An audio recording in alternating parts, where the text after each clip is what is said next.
Hi అండి అందరికీ, welcome back to my YouTube channel. నేను డ్యూటీ నుంచి వచ్చాను, కొద్దిగా అలసిపోయాను. సో మా హస్బెండ్కి చెప్పాను నాకు ఎందుకో మిర్చీలు తినాలనిపిస్తుంది అని.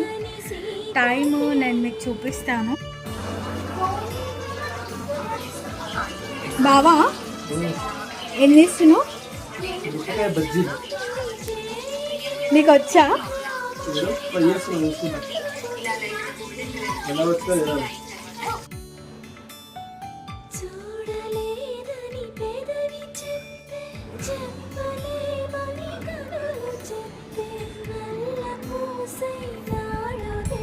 నువ్వు అడిగిన వేడి వేడి బజ్జీలు